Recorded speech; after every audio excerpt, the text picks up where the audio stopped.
just when I have, Mm-hmm. I think.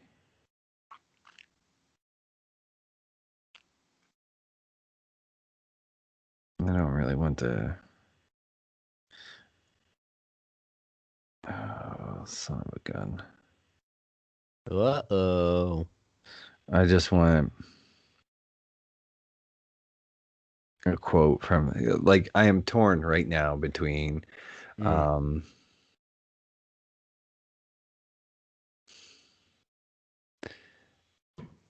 between this Dumb and Dumber quote or Mm-hmm. just reading some of the lyrics to Mr. Jones and Me for the final thought.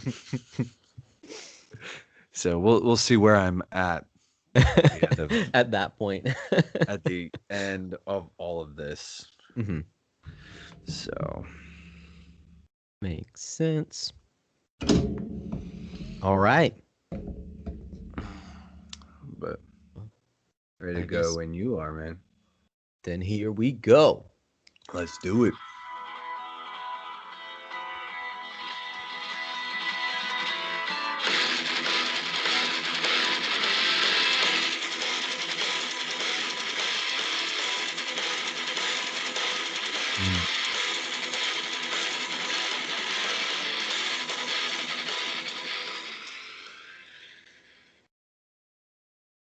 Everything that lives is designed to end. We're perpetually trapped in a never ending spiral of life and death.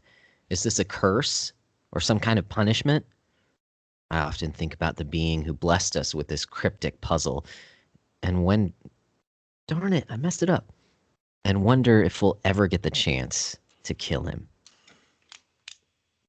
So, welcome to the Backlog Breakdown. I'm your host, Josh, and with me today is my co host, Nate, as always. But, we do this podcast As together. per the usual, Yeah, know. exactly. This is So, sort of the thing that we do together every every couple fortnight. weeks. Yes, every fortnight. Yes. Yeah, so that is the opening to the game that we are going to be discussing today, and it plays a very important role in things that we are not going to discuss today, but that will be shoved off for another 2 weeks for us to discuss. But anyways, just giving just giving a little bit.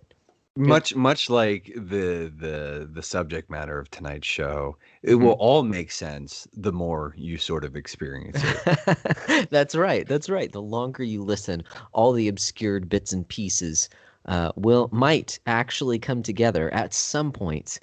Hopefully sooner rather than later, but we'll see. We'll see We what also happens. we also guarantee nothing, No, except for no. we will probably be pretty good at being bad at brevity, Mm-hmm. and all there may be some money twirling of the mustaches, you know. Yeah, But yeah, so yeah, Josh, how you been, man? It's been 2 weeks since I it talked to you. has. Yes, it has been a couple of weeks. I'm doing good. As we'll discuss in the backlog report, I have barely played any video games. Mm. Once again, that's just kind of how life is right now. But that's okay. It's Yeah, there's yeah. just other things are going on. I'm currently this week is our student retreat. They're like basically our youth camp that's going on, and it Okay, is okay. on site this year. Usually it's like all across, well, For a basically all across second, the country. just to interject there for a second, and when you said on site, I thought you were gonna Mm. be like, "It's on point, son," but you Yeah, did yeah, not. yeah. Uh, Yeah, you did not do so, that. but no, just on campus at the church. And so I am there helping out with tech stuff every evening this week. So it makes for kind of a long week. Doubt that I'll get much video game playing time in this week either, but that's neither here nor there. But fun stuff going on. But yeah, Okie it's been artichoke. a good couple weeks, just busy. But Good, but yeah, good, good, things good, good, things are going good. How are good, things with you good. and Megan? Good. We're doing pretty good over here. It was I'm just today was my day off. I just came off Hmm. my long week, so I worked 6 days in a row, and that was Woof. a bear.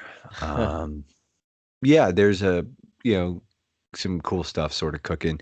Today was actually a pretty kind of busy day for me. So it's Okay. funny, like you are the tech guy, and I Right. actually probably will be like picking your brains on, at some point in time later, off mic. Mhm. Uh, because I'm starting to sort of help out with some of the tech stuff on because basically there's a guy at church who sort of does everything. He plays piano, he prints bulletins, he's basically coordinated all the tech stuff for years, Mhm. and he's getting married soon. And it's one of those things where it's like, one, I'd like to take some of that off his plate so that's not Yeah. always on his plate, and Mhm. that if he does like move away or whatever, like it won't be like this mad dash to like sort of pick up all the things where it's like Right. that. And so that like if he wants to go away for a weekend or whatever, like we can sort of we can keep all the plates spinning Yeah. without it sort of burning down to the Yeah. ground. If he wants Um, to take a week off, after he gets married, maybe yeah, and go like, do something. Who I've knows? heard that like people like go places Yeah. after they get married. Sometimes. Like sometimes, I Yeah. mean, Megan and I, it was like a week and a half after we got married, then we went on Mm. our honeymoon. Um, but uh yeah, so I'm Nice. doing some of that stuff, and That's cool. I it's didn't know you played piano. That's really cool. I knew, well, I do, but not the way that he does. Mhm. Nobody wants me playing piano, for, but no, like the tech stuff, like, Yeah. Yeah. you know, and Cool. some of it is fairly like, we record the audio Mhm. for, and we use Audacity, and I'm like, okay, yeah, Okay. I know how to do that, Yeah.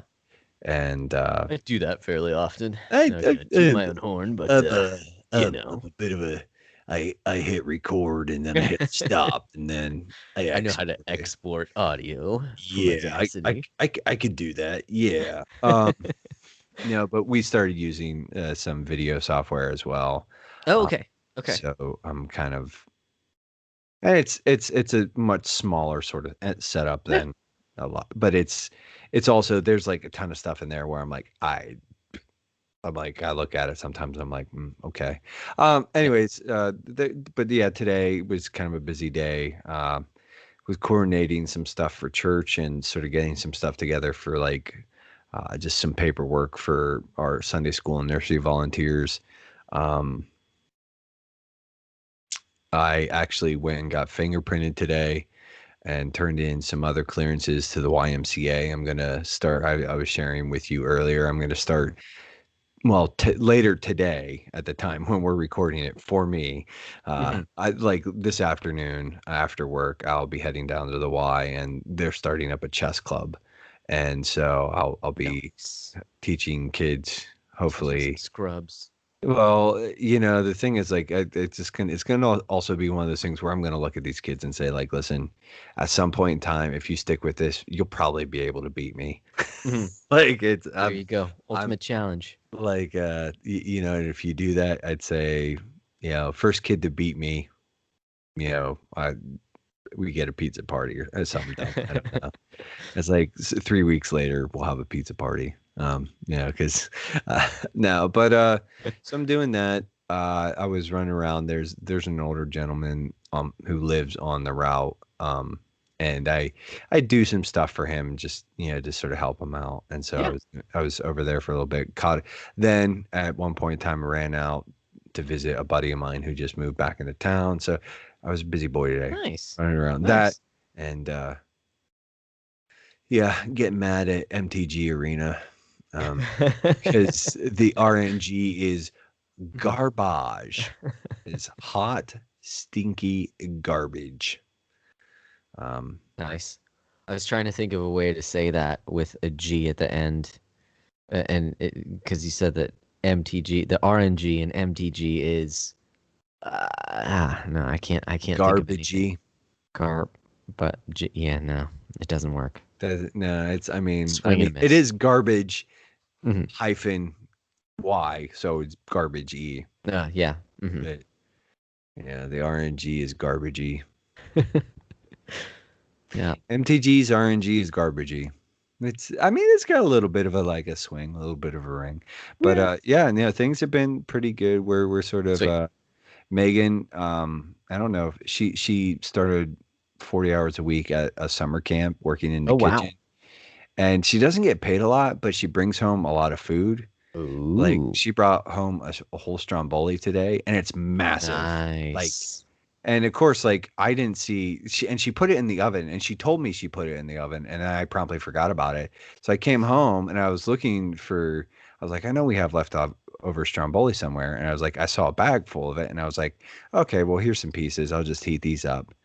And then she comes home. She's like, so did you heat up that stromboli? I was like, yeah, I threw some in the toaster oven. She's like, I had one in the stove, and I was like, yeah, don't remember that.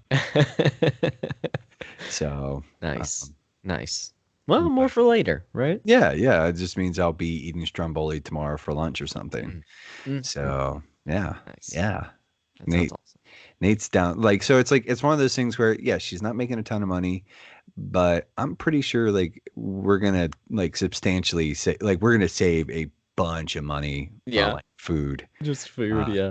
I'm just gonna be eating camp leftovers, like, Mm. and I don't care.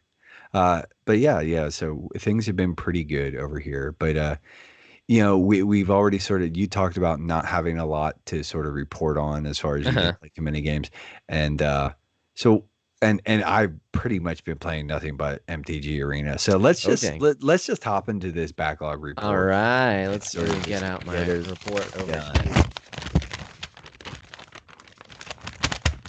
Wow, dude, that you were doing like this sort of the pop and lock like wavy thing After I there with it. smacked the mic with it, sorry. I Just will edit that out in post.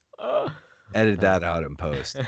I was trying to make that a meme for a while and like a bit of a tag, but it no.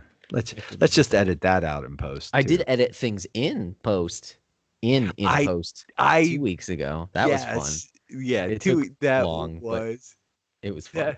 that I like and it was like you were merciless with it for a minute too. And it was like this like minute long gap or chunk of the podcast and I was just like that madman did it.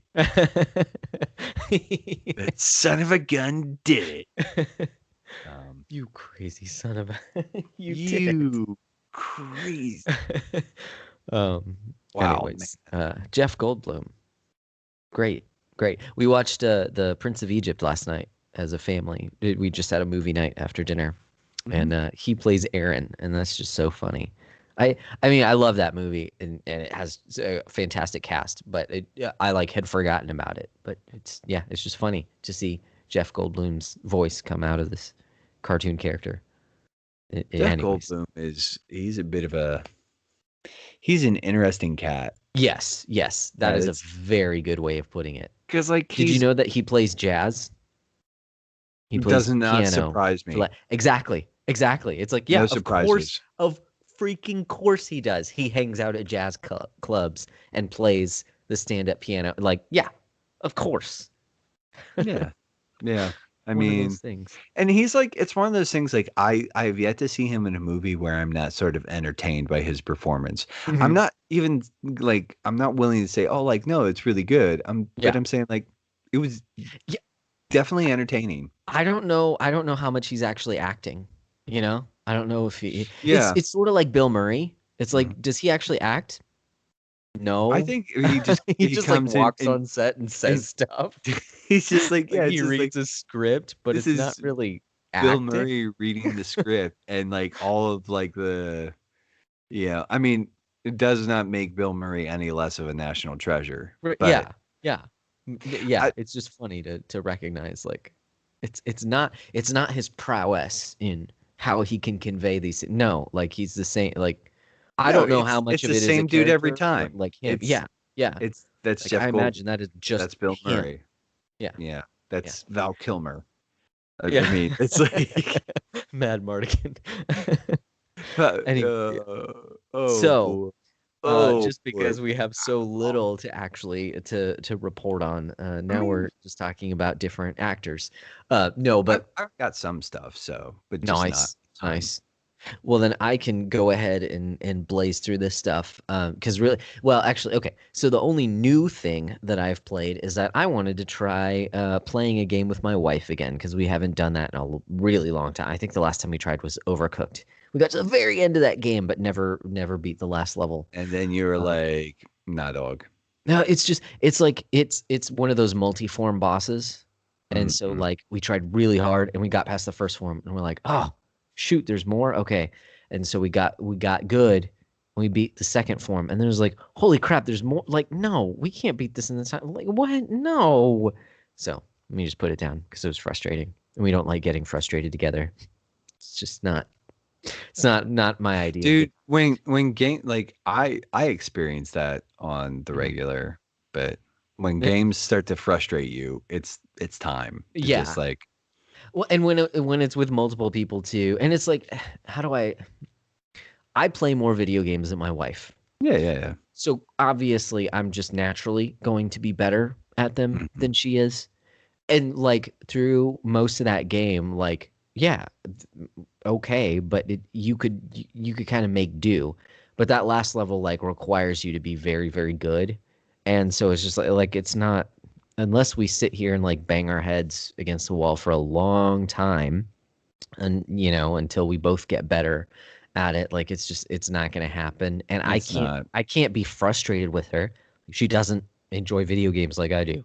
Like, Yeah, and well, like and I that's can't. kind of like It's the not what are what's you gonna what's do? unfortunate is like the whole hook of that game is like it is like this sort of like co-op experience thing. Hmm. And Yeah, then they throw something in there like that where it's like actually sort of like kills the vibe because yeah, it's like this actually like I don't want to play this anymore now yeah. because like and that's like even some of those kitchens like when Megan and I were doing some of those kitchens, I'm like I get wanting it wanting to be challenging and stuff Hmm. like that, but like there's also like just the like well, we'll talk, but like just like the sort of like the gamer rage where Yeah. I'm just like this is stupid and it's about like I haven't you know uh and I'll talk briefly about it if I remember, but Darksiders Okay. played a little bit that with Parker again, Yeah. and they put in this platforming element, and just like every time it shows up, I'm just like, no, this is terrible. Like whoever was like, Mm, no, hey, let's put this in there. I'm like, okay, like I get it, and like I sort of get where you guys are like, but this is really bad implementation. yeah. Like if you want to do something like this, like the easy fix would be like give them like an edge hang, like give Hmm. it so that like if a guy is like right up against a platform, he can just grab a hold of it. But Yeah. instead, it's like this sort of like sometimes like where it's like you're like almost on it, but you're not quite, and it's like no, your guy's just gonna like slide up against the wall and it's like, anyways. Well, I'll talk Yeah. about that here. When we get it, it makes me crazy. Um, so Crazy, like CeeLo Green. Anyways, so all that to say is that we started up Snipper Clips on Nintendo Switch, and we played probably a good hour of it. We got through like the mm, first world, and it's a fun time. It's I've cool heard that. because it's like it's got this interesting premise of being able to cut the different characters into different shapes in order to fit into different places, but it also you do different things in the different levels. So it's a big puzzle. You're not doing the same thing every time. Like you have to there's a level where you push a button, like you get yourself thin enough to where you can push a button, and a basketball comes from the ceiling and it drops down. And so the other person needs to bounce that basketball and be in a certain shape to where you can nudge it over to get it into a goal. Something like that. Like just Mm. these random little challenges that you like look at all the pieces and have to figure out what you need to do in order to beat it. So it's a require a lot of you as a player. It requires more like thinking through how to actually finish this puzzle with what you have because it's not always super clear what you need to do. Yeah. So it's a good time. I enjoy it, but we only played it once. But like I said, it was probably a good hour that we played it together, which is good for us. And Yeah, haven't gone back to it. Haven't had the time. Haven't had another night where it's just the two of us to play the game. Outside of that, a little bit of progress in Radiant Historia. I'm still not even to where I was like before, like 7.5 hours in. Um, Not even that far, so I'm still in the beginning of the game. But that's where I'm at. And then I played a tiny bit of Horizon over the weekend. I was able to sit down for maybe maybe a couple hours, but heavily interrupted by different things. So Yeah. pausing, setting the controller down, and going back. But I had to make it like a long way across the map, and so I had fun just traversing that. I got one of those little like bull things and hijacked its brain, so I mounted it and then went across and like hit other little dinosaur, the little watcher dinosaurs. Mm-hmm. You just like ram right into them, and that was fun, just destroying it. And then got to this one little area where they had captured one of those long necks, and so you take out the dudes in the area where they captured the long neck, and then you jump onto him. So it was fun, but it wasn't really much of any like much progress at all. It was just kind of like traversing the world to get to the next place, and I never actually made it to the next place, but found a lot of save points along the way. And really, that's it. I have not been playing very much. In terms of watching stuff, I'm sure there has been stuff that I cannot that doesn't immediately come to mind, except that I did get into this YouTube channel, and maybe I can JCS uh psychology or something like criminal psychology, I think is what it's called. It's this channel that this one video was recommended to me, and it basically takes most of the videos are where they take public, um, like videos that have been released to the public of interrogations for crimes, and he does like a breakdown of the different tactics that generally it's that the investigators are employing, but sometimes it's also the people, the criminals, basically, because he really only uses. There's one video where he's like, where he actually uses people who are innocent, and so he shows you like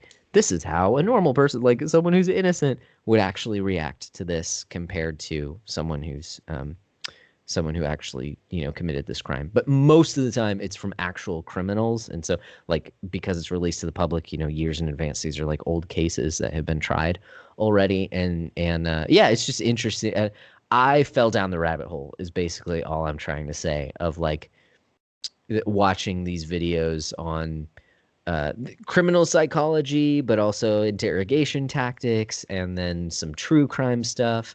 And there was even a documentary on Netflix I watched too, because my wife is way into that stuff, and she had seen it a while ago, and had recommended it to me, but I never got around to it.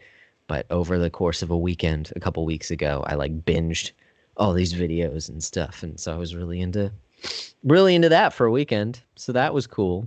Like the Uh, psychological profiling stuff. Yeah, Yeah, it's yeah, pretty neat. and even just the tactics and the psychological like warfare, basically. I mean, Yeah. basically, what I've learned is don't say anything, don't do anything, Well, like because you're gonna if incriminate yourself. yeah, if you're well, here's the thing. It's like don't be a psychopath. That's a great place to Well, start. right, Like start yeah, with that one. Um, yeah, so psychopathic and sociopathic urges, if you feel those, go just get help. stuff Just them deep down. it's just like Just take that and just bury that deep inside. Um, don't but yeah, don't ever talk to anybody about any of that. yeah. Um, and just yeah, no, that stuff is pretty interesting though. Yeah. I've listened to a bunch of books. I've actually been listening to a lot lately. Nothing necessarily jumps out at me. This last one was Discrimination and Disparities by Thomas Sowell, which is really interesting. It just kind of gives uh, it basically, the whole premise is kind of the idea that like there are lots of different causes. It's like causation versus correlation kind of a thing. And Yeah. like nowadays, people jump to like conclusions very quickly, and like you have to actually look at. I did listen to that book that Wes had recommended as well, $2 a day. Hmm. And that was interesting, but I think Wes had said this too on the podcast, but like their whole conclusion was kind of like, so in order to help these people, we should have these government programs, and it's like, Yeah. disagree. Don't think the government really needs to. Well, I was actually talking to like when I was meeting with my buddy, we ran into a Mhm. young man and we got started on like federal government and just government, the role of government in general. And like at this point in time, and granted, this is a broad brush statement, but Right. there are so many people who are dependent on the federal government to Hmm. sort of do all their thinking for them, and Hmm. sort of like, and I'm just saying like, and to me, like one of the basic areas where if people just exercise a little bit more like fiscal awareness and fiscal discipline, Hmm. they might not have like like, oh, we don't have, it's like there's a guy that I listen to and he constantly harps on the fact that like people don't have enough money to handle a $500 emergency. Hmm. And but then it's like I also I sort of look at our culture and I'm like, well, that's because we're spending on stupid things. Like I hate to Yeah, be the most avocado people toast have. guy. Well, right. I'm thinking of iPhones. Yeah. And I'm saying you don't need those. Like, I'm not saying don't have an iPhone, but I'm also Right. saying like if you have an iPhone, you don't get to complain about how you can't pay your bills. Yeah. Like if you have like a fairly new smartphone, period, Hmm. you don't get to complain about how you don't have money to pay your bills. Yeah. Because at that point in time, like I'm looking at that and I'm saying like, granted, in a way, like some people are like, well, it's a necessity. And I'm like, but it kind of isn't. Right. Like it kind of isn't. And Yeah. I don't know. I like just there's so much stuff too where it's like there are people like yeah, and again don't want to like broad brush it or sort of like misrepresent too much, but there's so much stuff where I'm like really like Hmm. so you can afford this like several $1,000 phone or piece of like or there's a Facebook group that I'm in where people are like, I saw it's a gaming group and I saw a Hmm. guy who it was weird because I was like, I know that name from somewhere. Like a few months ago, he was like complaining about not having any money. And Okay. then, talking about how like the stimulus was like a good thing and everything else. And I was like, okay, that's fine. And then like a few days ago, he posted about how like just got a PS5, blah blah Oh, blah blah blah. And I was like, that I was the was like, first thing that popped in my head. Oh no. yeah, and that's exact. And I saw that, and I was just like, ooh, Yeah. like, and but it is just like sort of one of those things where you just kind of like, oh, man, Yeah. come Yeah. on, Yes. I think by and large that is the issue yeah, in most cases like this. The book, however, $2 a day, it profiled I think 8 different people, and they were basically all people in very tragic situations. So through mm, most of the time, no fault of their own, or somewhat fault of their own, but it yeah, was kind of selective in the areas that it did talk about. But it gave me a new perspective on like, oh yeah, the like basically being poor is really rough, oh and like yeah, I have no qualms. Like yeah, I agree with the premise, and like, yeah, some things that happen are just tragic. Life beats you down.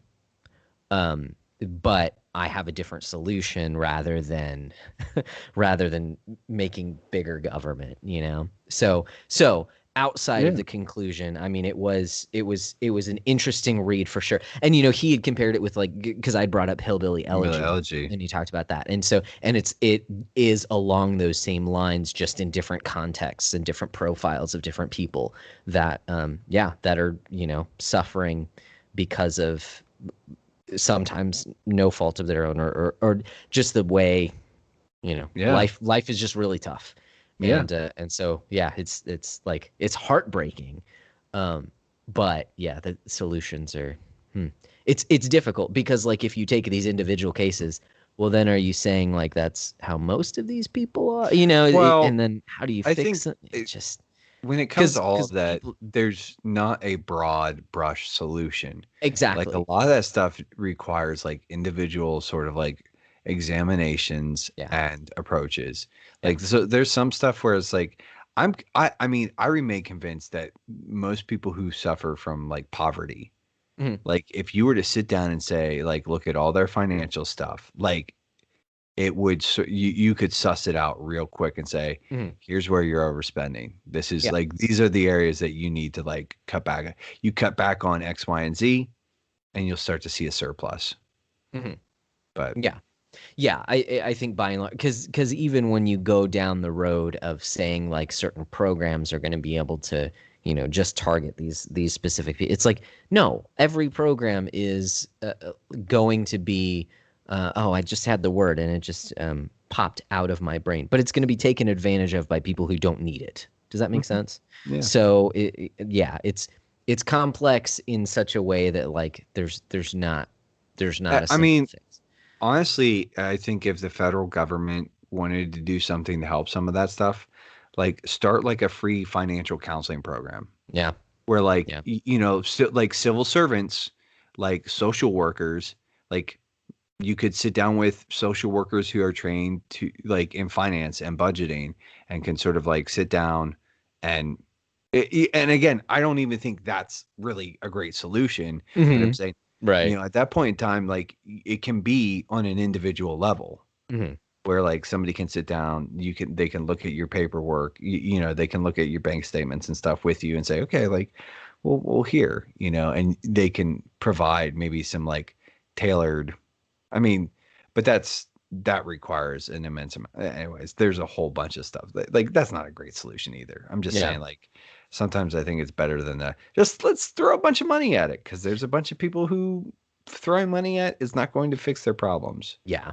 Yeah. It's just going to give them opportunities to dig themselves deeper. That's all. Hmm. Yeah.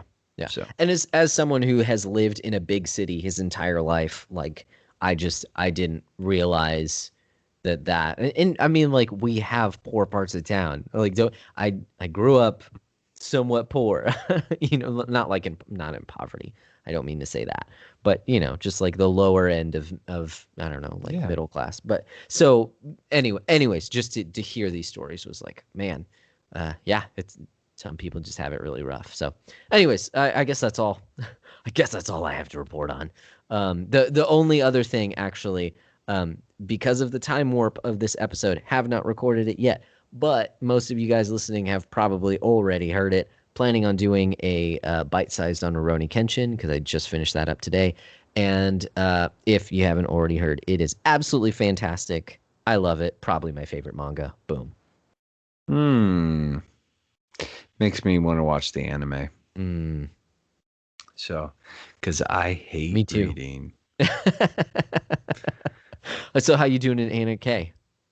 I did not read. Well, let's just say I have not read it in a couple of weeks. Yeah. But and it is like as a general rule, and there's a sort of a strong recommendation here. One of the most recent episodes of the Bookening, they talk about Mhm. audiobooks and how they use audiobooks and stuff like that. Ah. And I really appreciated, like, I thought there was like, and a lot of it sort of echoes or mirrors like a lot of my own decisions. Like, as a general rule, listening to philosophy, Mhm. or, um, like, so sort of, I'll try to break down the rules just real simple. Like, I recommend people go check that episode out. Okay. But they talk about like, what should you listen to versus what you should probably just read. And it's sort of there's some people who can listen, and that's how they sync up with it, and it's just better and da da da da da. When it comes to like things like theology, philosophy, any sort of like heavier text that actually need time to process, Mhm. I actually try to avoid listening to that stuff because Or it's at one, least not it's on three times speed. not on three times, but it's to me, those it's much more helpful to have the text in front of you so Yeah, you for can sure. sort of read through a passage, make notation, sort of, and keep going and sort of chew through and work through. Um, I do tend to the bulk of my listening when it comes to books is or audiobooks rather is fiction. And Hmm. so, but Anna Kay, and they even said this. They said Tolstoy is like the one guy. They're like, read him. He deserves to be read. And I was like, hmm. And they're not wrong because Hmm. when I read Anna Karenina, I sit down and it's like I sort of drop into that world. It's just Yeah. I haven't been things have just been very busy at the post office, and Magic the Gathering Arena has taken up like it's I gotta get that thing under control, man. Megan and Gotcha. I had a little bit of a conversation about it today where she Hmm. was just like, if a game is making you feel this way, maybe you ought to put it down for a little bit. But Hmm. I'm also like, but I can't. Yeah. Um, anyway, She's like, so here's as a Stromboli so you can feel better yeah, about life. I'm gonna eat my feelings. Uh, looking for that pizza grease and Dr. Pepper sort of moment. Um, anyways, uh, as far as books go, I have been listening to a lot of different stuff. Nice. So, wrapping up some stuff, like I finally finished Range by David Epstein. Like I had like an hour left in that, and it was that dude. That's a very interesting book. I recommend people read it. Talks about sort of like the specialist versus the jack of all trades models, or the generalist rather, and how like both of them are useful. Um, and it's very cool. I recommend it. Uh, I also had started and had never finished, but did finally just finish Astrophysics for People in a Hurry by Neil deGrasse Tyson. Most of that book was completely over my head, but this is what and Tyson deGrasse Tyson narrates it. Uh, Okay. that dude, I mean, granted, I think he's a bit of a buffoon. Like, Hmm.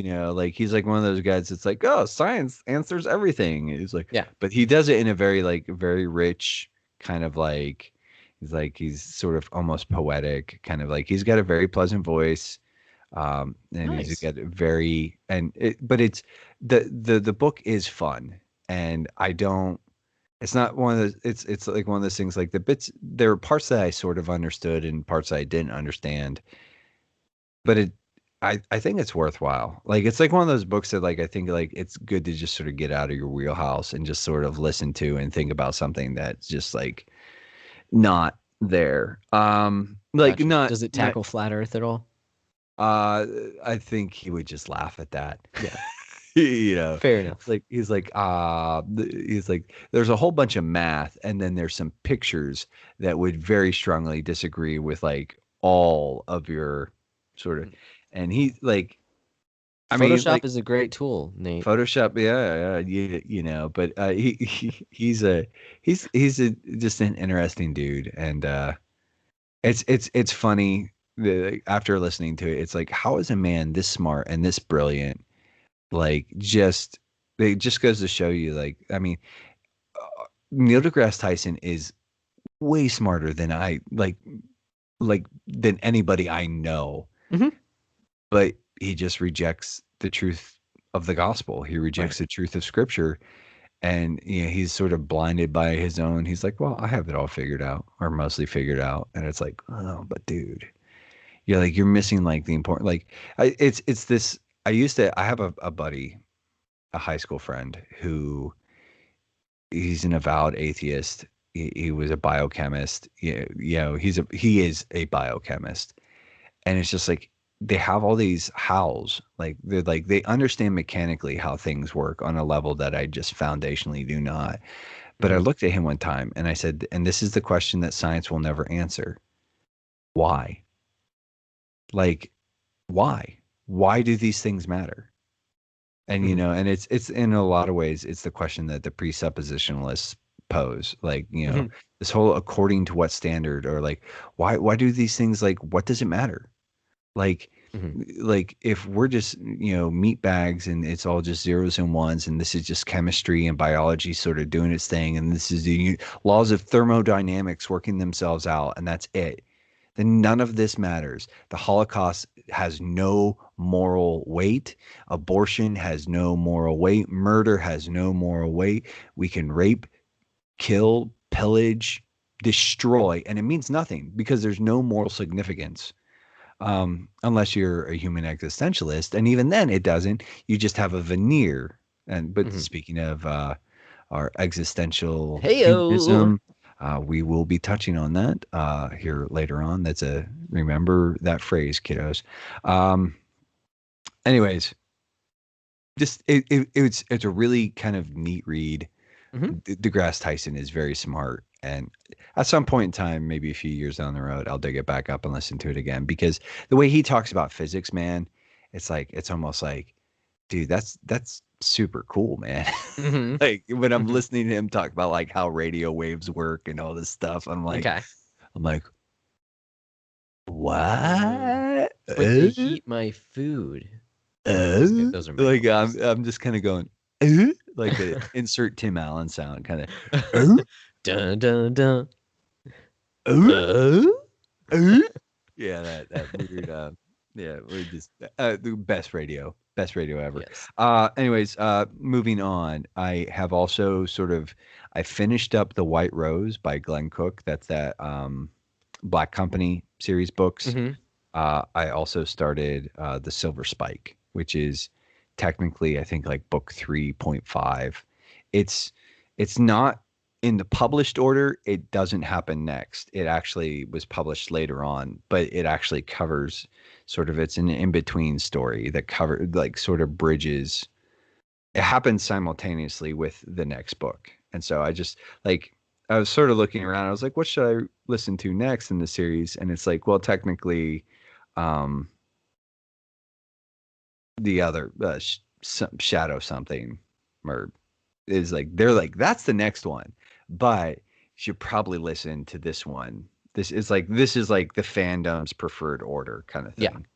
Yeah. Um, so that and then as far as games go, like I said, mostly MTG Arena, dude. Like I play way too much, Mm-hmm. and got to get some of that under control. But that game is, and we talked about like it makes me want to like simultaneously burn my house down and then sort of do stupid, or not simultaneously, alternately. Like I'm like either like yay, I'm having a lot of fun, or I'm like I hate everybody and this game is stupid. Why am I still playing this? Um, It sucks and I hate it. it sucks and I hate it, but then I turn around, but I love it. Uh, Sounds uh, like an abusive relationship, it Nate. kind of is. It kind It of keeps me is. coming back. Well, and it's just to briefly touch on that, and we talked about it briefly in the bro hang, but it's like some of the things that we talked about is because like there's the different rarities, right? Yeah. But because of that wild card system, that sort of throws the wrench in a whole bunch of stuff where these things are actually significantly harder or easier to obtain in the digital format. And Right. like I said, like sort of that ease of access actually serves to be pretty obnoxious in some way because like I could look at somebody else's stuff, rip off a super powerful deck, and that's that. But Hmm. yeah, anyways, it's just one of those things where it's super frustrating because for me it is a bit of a creative outlet. And I look at and I'm like, how can I like take these ideas that I see other people doing and how can I riff on that? It's very much a free form thing. And then you have people who just are like, no, I'm gonna make a deck that all it does is win. And it's Hmm. lame and it's dumb and it's not creative and it's boring, but I win. And so I feel validated and vindicated and good about myself. And maybe I just need to be a better loser. I don't know.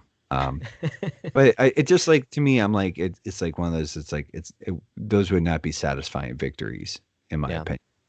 Uh, so I did actually fire up my PS5 today for a little bit, and Heyo. I played some Nier Automata, just like for a minute Mm. or two, just to sort of be like I kind of wanted to go through and do some missions and stuff, and like sort of like you know continue to hunt down. I have like 8 trophies left. Okay. Um, so Okay. like I'm closing in on some of that stuff. But so there was that. Um, I also fired Moonlighter up for a second, but I was like kind of like I played it for like a second. And I was like, I'm gonna go back to Nier Automata, and I also downloaded. There's like a demo for the new Square Enix Final Fantasy Origin Okay. game thing Mm-hmm. out on PS5. Downloaded that, haven't touched it at all. Gotcha. Um, Also played some Darksiders with Parker over the last couple weeks. And I already sort of talked about this, but the platform, like they put in these platform segments, and it's an isometric sort of top down ish Gotcha. 3D game. Like it's very Diablo-esque, sort of like you have this sort of like zoomed out perspective of the map, and then they put in these like platforming elements, and I wouldn't be so upset about it, but they're not good. It's like I would like them if they were better. I would like them if they actually worked and weren't just like trash, because there's times where Mhm. they want you to sort of have a level of precision in this that Mhm. it's just it's difficult enough when I don't like I'm not a huge fan of like games like Celeste anyways. They're hard. Mhm. That super precise platformy type stuff makes me crazy. I need to go back and actually wrap that game, like finish that game at some point in time so Mm. that we can talk Mm, about mm, it. mm. But um but I appreciate those. Whereas this is like we're gonna throw in some like kind of like and 3D platforming is especially tricky. But then Yes. you have like a bad camera, and then you don't have like super precise controls, and it's just like you kind of have to rely on these elements that I'm just like, oh, this is a terrible idea. Why would somebody? No, this is dumb. This is Yeah. bad. Like, how did this make it through QA testing? Like, how does somebody not sort of look at them and say like, hey, this is you guys might want to do something else with this. This sucks and I hate it. This So, sucks, and it actually makes this game not fun. Like, it's a good thing that well, and it's like it's not part of the general loop of the game. yeah. It's just this sort of auxiliary stuff. But I'm like, why put this in there? It doesn't work all that well. But why? But why? Yeah, exactly. The question, but why?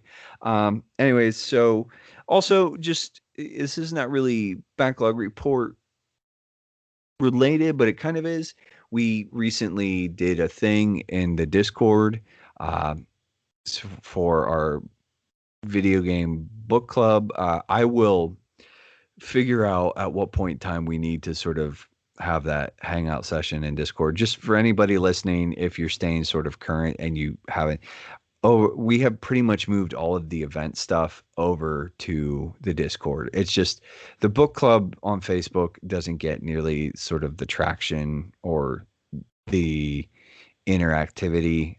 And it's like, I still, I'm not getting rid of that, but it just like it seems like it's just we interact way more with more frequency and more consistency in the Discord, Hmm. and so just kind of like, hey, You go where the people are. go where, yeah, and so we've moved all of that, and we've had some people come from the Facebook group into who've and anyways, so instead of doing a backlog draft this Hmm. quarter, I thought it might be fun to just see, have everybody sort of vote on a game for a bunch of us to play together. And I Hmm. think probably what I'm going to do is just alternate between those two things for a little bit. Nice. For anybody who's doing the backlog beatdown, if you buy the book club game, it doesn't count against you. But it also, if you buy it, you also don't score on it. Hmm. So yeah, you buy it and you don't take any points, but you're also not going to receive any points because it's optional. You don't have to do this. This Yeah. is just sort of like It's a like a fun side little quest. side quest sort of thing. And now, if you own it, well, then we would obviously encourage you to beat it. And that's sort of what. So at some point in time, we will schedule like a Discord hangout, and I would like to maybe at some point in time, you and I to figure out maybe about capturing the audio on that, Hmm. how we could do that. So we will figure that stuff out. We will cross that bridge when we get closer to that. Anyways, that's it for my backlog report. So Nice. it was there was we always like, oh, we don't have that much, and then you know 1 hour later. yeah, pretty Mhm. much. Pretty much. But last as per the usual, folks, uh here's some words from our friends, and we'll catch you on the other side of that. Boom. Insert I words from friends. Yes, words from friends. Um, yeah, it didn't. I feel kind of bad, but I know you talk with them more than I do in general.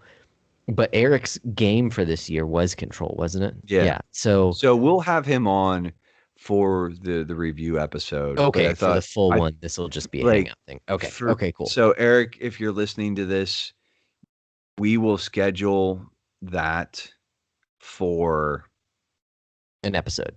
an episode where you Yeah. come on and we're going to talk about it. Um, but the book club stuff, like when I saw that, it was like happy coincidence because I was like, Hmm. well, this is like one less thing that I have to sort of figure out time because I still need to hit Baldur's Gate. Which Yeah. Paul, I'm kind of I think Baldur's Gate I still want to tackle it. But Paul, could I if you're listening to this, could I in any way, shape, or form convince you to make Radiant Historia your nomination for me to play? Because that would really I mean, I should I yeah. Anyways, I'm just saying, throwing out there. Can I get you? That'd be cool. Is Yeah. there anything I That'd could be sort kind of of like cool. throw it out there? And it's like, Maybe hey, just push Baldur's Gate to 2022 or I still, yeah, I want to hit that, but it's like I'm looking at some of the other stuff I got to get in there, and it's like, anyways, but that neither here nor there. My hands have started doing the weird scaly. I got a bunch of the blisters, and so I ugh. have to like do like instead of just the Vaseline lotion, now I have to just take actual Vaseline and like put a nice healthy layer, and then stick my hands in gloves, and that's how I sleep now, and that's Oh my life, wow. and it sucks. Oh, it Um, sucks and you hate it. it sucks and I hate it because my hands are all scaly and gross, and just like there's a bunch of dry, dead skin that just like is Mm, constantly like I'm constantly scratching at, and it's just falling off my hands. And then nice. sometimes I scratch too far and it hurts. Ugh, Um, man. You yeah, sure it's not leprosy? yeah, it's super gross is what it is.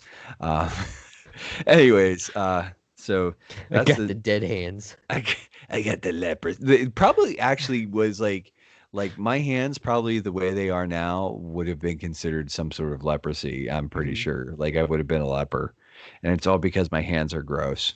Um, That, that sounds like a Weezer song. I would have been a leper. I would have been a leper. Yeah. And it actually would have made sense. In Old Yeah. Testament, early New, in like in the very New Testament times, like I probably would have been a leper. Like, but I would have been the leper who was like afraid to like been like embarrassed to talk to Jesus, like where all the like it's like limbs falling off. It's like my fingers are just gross, Jesus. Like my fingers are just really gross and I hate them. Like they itch and they hurt and this sucks. Can my fingers not be gross? Like can my hands not be gross? And just gross burn victim hands. Um anyways, you look Oh like you were man. gonna say something. No, no, I was just doing the motions of like hands, but don't want to show them. Mm. Yeah, anyways. No, it was nothing. I wasn't gonna say anything. Um yeah, yeah, So no, it's gone. There's nothing. I don't have a Nothing matters anymore. like I said, I'm just gonna so when we jump in this, I'm just gonna run through some of the more like sort of the biography of it, like developer, publisher, blah blah blah blah blah. Yes. Uh I did I did pull up some YouTube pages on or Okay. not YouTube, some Wikipedia pages Yep. because Me the dose. two well, and I'll let you I'll just sort of riff off of your stuff, and if you don't talk about some of the stuff that I want to sort of like hit, we can double back. I'm sure there's going to be Okay. overlap and stuff. Yeah. So let's just do this thing now. All right. Welcome back, automatons. That's not a word. Whoa. The No, actual word is automaton is a word. right, right. A But soulless putting automaton. putting Oh, an S at the end is not the proper way to say it. The proper way to say it is automata. that automata Multiple is automatons are is automata, and that's what this like game is octopi. called. Exactly, Okay, exactly. Near automata. I had Because no I've idea. I've heard people say that it's automata, and I'm like, dude, it's a word. Automata is multiple automatons. It's a thing. Like, It's and not I get multiple automatons. It is right. the plural of Yes. automaton. Yes. Exactly. Exactly. But And it- but I get but it's not a in what common other word. context do we I get it. use? We don't say automobile, mobile. We say automobile. So why don't we say Automobile. automaton? Yeah. Automaton. So I mean I had heard it growing up from various sources. Certainly it is not common. The latest time that it stuck into my mind was a movie. My goodness. I was going to say Spielberg. It's not Spielberg. It is it's one word and it's a kid's name and it was the one about it's a movie about movies. Scorsese. I think it's Scorsese. And it's about this kid who lives in a clock and oh my goodness, they show that French short film about the people who travel up to the moon. Oh my Oh, goodness, like why can't I the think of it? weird old school, like the clowns in the balloon. Yes, Oh, yes, yeah. Why can't? Oh, now I feel like an idiot, and this will be edited out. But I'm in gonna, post, yeah, in post, edit edited that in out, post, and edit it in post. edited in post. Um. Oh wow, there's a movie called Bastard that he's working on. That's fun. Edited in Scorsese. post. Yes. Hugo. The movie is called Hugo, Okay. and it's a good movie. And there are some scenes where there are contraptions that are humanoid machines, and they are called, or it's called an automaton. And so that stuck into my brain because it's a good movie. So, anyways, enough with that. We're talking today Nier Automata, the sequel to Nier, and I guess also the sequel Sans to automata. Nier Replicant 1.3 for Yeah. pi or whatever number Yoko Taro decided to throw at the end of this Oh, because the it's just a super strange long one. chain. I'm like, do those numbers mean anything? I'm sure they don't. I mean, I'm sure it's referencing something, but like, yeah, for themselves, I think it's just Do you think, yeah, eccentric. like Yoko Taro was just like, I'm just gonna throw like, but also he seems like the sort of like dude who's like weird enough Hmm. that he'd be like, actually, these numbers reference this other thing over here that like I was reading about, and so Yeah, I don't know. Maybe it just seems like too much. I mean, because they did the DLC from Near Automata has like a long string of numbers to it as well, just just to be a punk. Yeah, I Near mean, Replicant we version could probably 1.24744871139.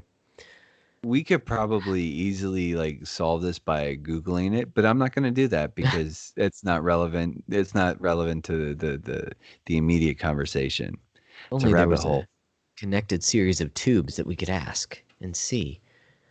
Mm. Anyways, yeah. So Near Automata, it's a Near game, automata.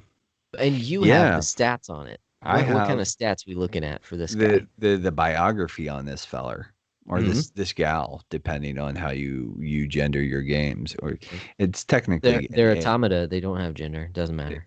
Well, we'll get into that because that's Hmm. kind of weird too. Hmm. Anyways, this was developed by Platinum Games, published by Square Enix, and this was actually sort of like the previous Cavia was the publisher for the Dragon or the developer for Dragon Guard and Nier, Hmm. the original Nier. I think they are since defunct. Right. They are no longer around, and Platinum sort of like took over and sort of did this thing, and Platinum did such a bang up job on Automata that they actually really a lot of the quality of life stuff that they did actually got worked back into Near Replicant with all the numbers. Um, Mhm. but it was directed by, we've mentioned him before, Yoko Taro, who is a bit of an oddball. He's a Yes. bit of an eccentric guy. Hmm. And this has sort of become one of his hallmark things. Uh, it originally a really the original North American release for PS4 was March 7th of 2017. Worldwide, it released on Windows platforms March 17th, so 10 days later. Uh, Showed up on PCs via Windows, and I've heard that that version of the game is pretty busted. Yeah, I've heard Um, it ain't great, which is a shame because this game kind of chugs a bit on my original PS4 hmm. as well. Yeah, it was there were times where it was a little clunky. Now that I'm living in the future and I have that big shiny PS5, Hmm. it hums along with little to no problems that Nice. at all, as far as I'm aware. And then eventually, Nier Automata did find its way to the Xbox ecosystem Hmm. in June of 2018, June 26, 2018. It released worldwide into the Xbox ecosphere. Uh, as far as genre goes, this game is Cool. like we could probably just have a conversation about that. It is like on its surface, it's an action RPG, right? Hmm. Like, but there are sort of shoot 'em up like mechanics and Yeah. sequences. There's some side scrolling sort of like beat 'em up brawler kind of hack and slash action going on. Hmm. Uh there's like some text adventure slash visual novel stuff that goes on Hmm. throughout different sequences in the game. It's one of these things where it if you had to pin it down to one genre, I'd probably just say it's an action RPG with a lot of other stuff that's sort of like thrown in for good measure. But it's Yeah. also, like I said, it's a bit of a genre bender. It's a whole bunch of genres, and yeah, and that's it. Right. Yeah. It's not necessarily like bending genres as much it is as it is just like throwing a bunch of them in at different parts of the game. Like Maybe I maybe blending. It just sort of y- like yeah, that's true. That's true. I it guess just there sort are of scenes, jumbles. It just especially throws them together, and it's like, hey, this is a shoot 'em up sequence in the middle of your action right. RPG. Yes, yeah, exactly. I'd say the closest thing to bending genres would be when you go back and forth between like 3D section and then you go into a 2D kind of doing I your was your thinking platforming about stuff. the factory slash warehouse. Yeah. There's a lot of Yeah. like where sometimes it's like there's like a top down and you're looking down. There are other sequences where it's like, a 3D traditional action RPG sort of like camera view. There's other stuff where there's some like side scrolling elements like Hmm. that. That whole sequence within the factory is can be kind of bizarre at Yeah. times. Um, so I think like this is a game that has received a lot of accolades, Hmm. and I think arguably without getting too far into it, it's like reasonably so. Hmm. Um, I don't. This is going to be this part of the conversation is going to be fairly spoiler free, so we're going to talk broad stroke stuff.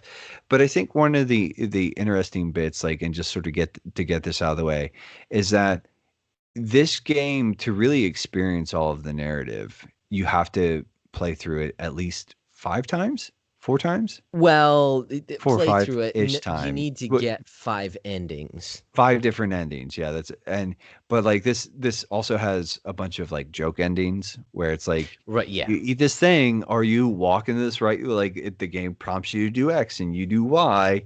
That's an ending, and it's like Yeah. bloop, And and he it's was sort of never seen again. The it's end. like, yeah, Oh, it's okay. like, oh, you ate this fish, but you're not a human, and so this fish that you ate killed you. Yeah. It made your body stop working. Um, The end. the Yeah. end. It's yeah. It's yeah, they're jokes and but what you were saying earlier about replaying the game, there are like some of those endings you do get from playing parts of the game over again with different characters. Mhm. So yes, it does feel like playing the same game at times, but then at other times it goes completely different. Like it feels like an entire DLC pack that's like the same length as it takes to get to the first ending. Yeah. I So mean, it's I did somewhat a side quest to get a particular ending, and it was mm, substantial. Like yeah. what I had to do, like in order to achieve that, was substantial. So, Gotcha. And I only got a handful, I mean, maybe three or four other endings outside of the main five. So I didn't work at those at all. but But there are reasons though, so which we won't get into until 2 weeks later. Um, yeah, like we will revisit this, but it is just it's a game that has sort of again rightfully been lauded, and mhm, because it does some interesting things. I think like it yeah. is pretty. It needs to be sort of noted and acknowledged that if you're like Nate, Josh, why would I play through this game 5, 6 times? It's Mhm, like, well, because every time you play through it, you know, you actually sort of peel back a little bit. It's like sort of an right. onion eclair kind of moment. And the Mhm, more times you sort of cycle through it, it sort of peels back a little bit more of the game and it reveals a little bit more of the story. And it's it's clever. yeah. Like, I Like a mean, parfait? Is that what like you're talking about? yes, a parfait, not an eclair. Well, I mean, eclairs have sort of layers, just They have a gooey center, and they're delicious. well, I So there's mean, it. that. I would say that the Far center more of Nier delicious. Automata might be kind of gooey. Mm. It's not nearly as. It's kind of messy. That's true, and possibly saccharin, like in Eclair. But anyway, again, we'll get to that Ooh, wow! I eventually. like that. This game is Eclair the video game. Um, but I mean it's kind of one of those things where to just briefly touch on it. The story is a sort of an existential humanist sort of Hmm. dialogue. Yeah. It asks a bunch of questions, and I think we briefly talked about it a couple weeks ago, but and we've talked about this before in maybe not so many words, but just like this is a game that a lot of people when they sort of like when we talked about like we were going to be playing this, everybody's like, "Oh, I love this story." And you and I started playing it. And at first I was like, "Okay, yeah, this is pretty interesting." But the further I got into it, and it's don't get me wrong, I enjoyed it. But this is actually part of the game that probably crystallized some of this for me too, Hmm. where it's like some of this story is like if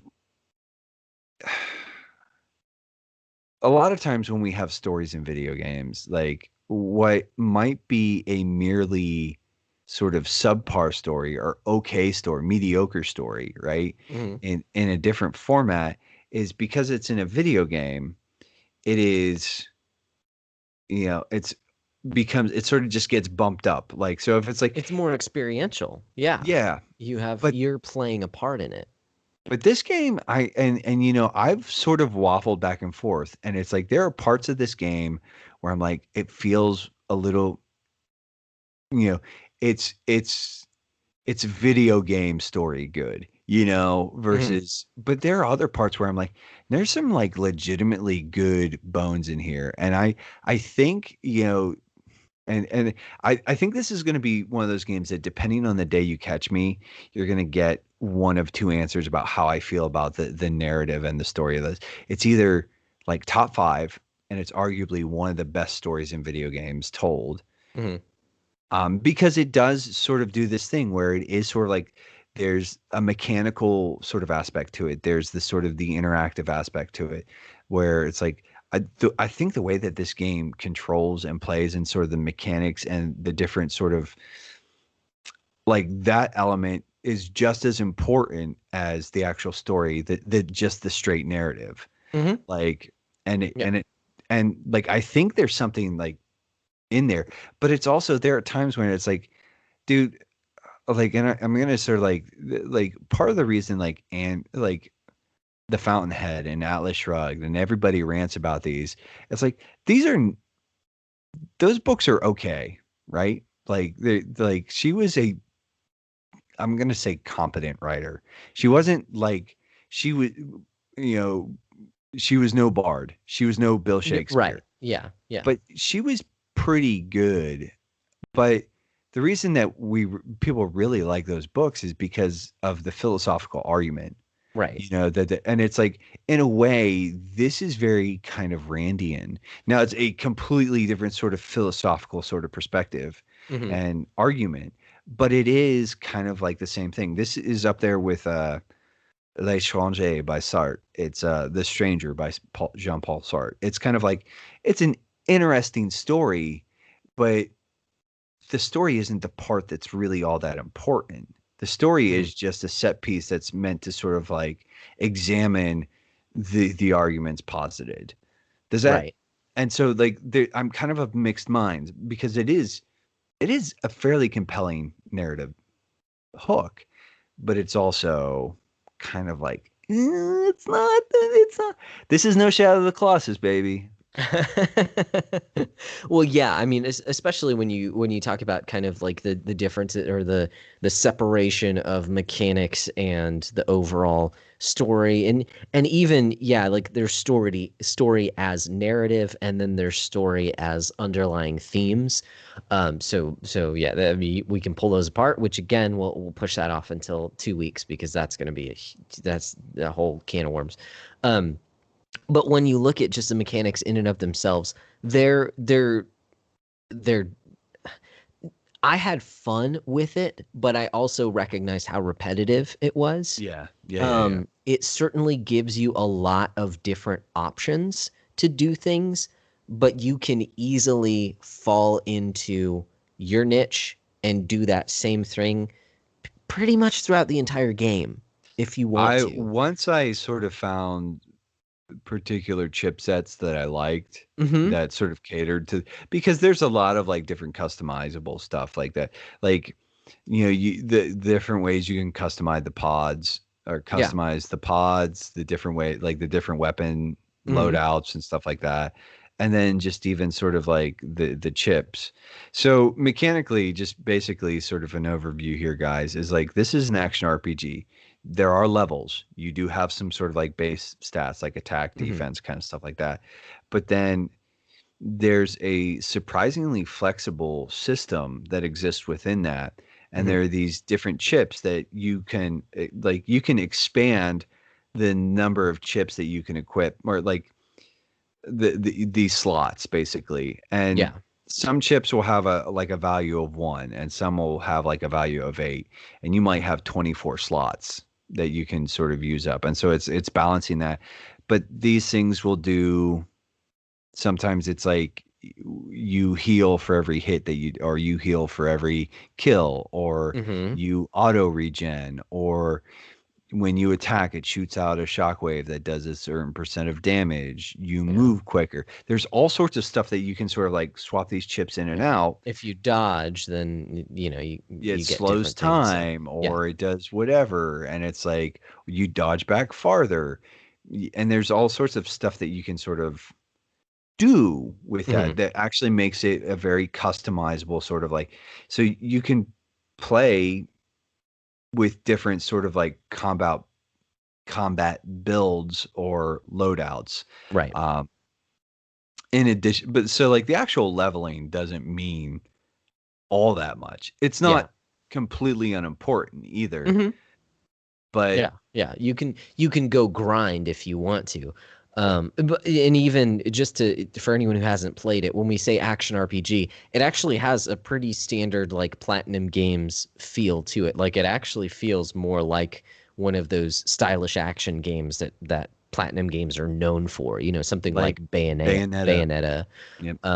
And you know, some of the outfits might make you think you're playing Bayonetta.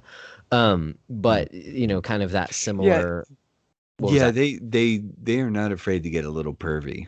So yeah, that was another thing that I wanted to kind of address since we said that we're going to be talking about like any kind of baggage walking into this is yeah, it's it's a little weird. And so I feel like there were lots of different segues we could have gone into talking about just Yoko Taro as a designer, as a game, like basically as an auteur. I think Hmm. one of the guys who really kind of leaves a mark on his own games. But he does. This is kind of his mo. Not that he's like always pervy, but just that like he there are things that he Well, adds that have a lot of meaning, and then there are things that he adds just to be wacky and weird. and a And bit one of of a the things in this provocateur. So, right, and one well, of I the look at things in this Kane game is that from the original Nier. Uh, she's in Replicant. She's basically wearing like a teddy, oh okay like a okay lacy little lingerie thing, hmm and she's got a bunch of like ribbons and junk, and her butt's hanging out and crap. And I mean, you look at A2, she's basically running around in her underwear. yeah Uh, yeah 2B, you know, there's so full disclosure, there are two trophies that I did use the in-game currency to buy. okay Um, One was there's a trophy about basically looking up to be skirt a certain number of times. okay And then there's one where you get, and I did do this for a little bit because I thought it was kind of funny, but you can blow off their pants. And, I was like, this is just, I was like, what is going on? This is weird. yeah But like you play like for an hour or two with no pants on nines. Um, So I did do that for a little bit, but I was like, this is dumb. I'm not like, and I just went and like, I was like, I'm not gonna. But so yeah, there's this weird like pervy fan servicey sort of element that I am not super into. yeah yeah and it's like okay, so again, games called Nier Automata, everyone that you see is a robot, These so aren't there's no reason. They're also wearing high heels, which annoyed me the yeah, entire time. even in like the when you sort of unlock the sequences with the combat armor and stuff like that, Mhm, those those suits have this the it's like the superhero. It's like Wonder Woman in high heels. Like, listen, mhm. nah. Yeah, Nah, bro. yeah. Nah. Like, nah.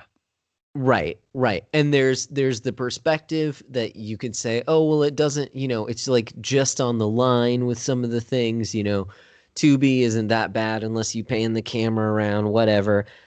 But then it's like, no, clearly she was designed this way It's so that like, fetishistic. yeah, yeah, as you're because throughout the game you're climbing, towers and things like that. You go up a ladder, camera automatically pans down, and it's just like, oh, this is awkward and weird. Like, Hmm. no, this game had to be programmed. Like, yeah, Clearly, this there were this was an decisions made. active choice. Right, Somebody, right. yeah, which, and it's like, and it's one of those things that I feel like does sort of detract from the game Yes. overall, where it's kind of like, man, like if you didn't have like these weird sort of like, I mean, I remember when this game first came out and people were posting really kind of like well, I mean, dude, like, listen, gamer dudes and some gamer girls too, like but they're a bunch of crusty pervs.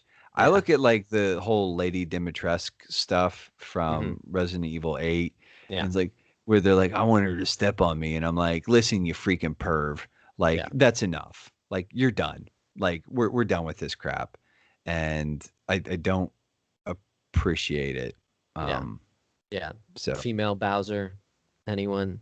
oh, Internet is a well, freaking weird that place. was all entered. That was never Nintendo. Nintendo had nothing to do with that. Right. But Right. Yeah. like No, I'm saying Princess gamers Bowser or are a Bowsette weird. or Yeah. whatever. Yeah. Yeah, they're gonna be like creepy and weird. And so it's like, I remember when like, yeah, Yeah. yeah, So freaking something weirdos. like this, in Nier Automata, it's feeding that. It's like, okay, this is what they want, Or may again, yeah, you can take a different perspective that it's just Yoko Taro, but I can't help but think, he's playing to an audience. Because I think he's straight up said that there's no reason why, most all of the robots that you meet, almost all 95% of the robots in this game are female. Or at least the humanoid, the androids, excuse me, are Mhm. female, and then there's only a few males. It's just I think in some interview, if I don't, I could be misremembering, but he said something along the lines of, "Yeah, I did it just because like it's not what you would think, when you think about these robots that are going, on this war, this constant war, you would think they would look like these military men. No, I wanted to go the other direction, so I made them, women in high heels, kind of a thing. It's like, yeah, okay, Oh, all right. you Like, weirdo. yeah, So, you freaking what a weirdo. Um, but yeah, thank. I It mean, sucks and I hate it, but well, I think too, like, so since we're talking about the aesthetics, I'm gonna pull something up here. Uh, Akihito Yoshida was one of the primary game artists when it okay. comes to Nier. This guy has also he's been in he's responsible for some of the ogre battle stuff, so like Tactics Ogre, all of that. Whoa. Uh some stuff in the Final Fantasy. I'm actually just going to pull up a list here. So Final Fantasy Tactics, he was did some background art and character design. Vagrant Story, background art, character design. Final Fantasy 12, background art, supervisor, main character design. Uh, Wait, he did Bravely Default? he was the lead main character design for Bravely Default. Dang. Um, He has done some character design stuff for Final Fantasy 14 A Realm Reborn, uh, Nier Automata. I'm just looking here. Uh, yeah, the Near Replicant stuff, he actually was responsible for main character design. Like like, and looking at this stuff, I'm like, I can see some of those, like the DNA here, Yeah.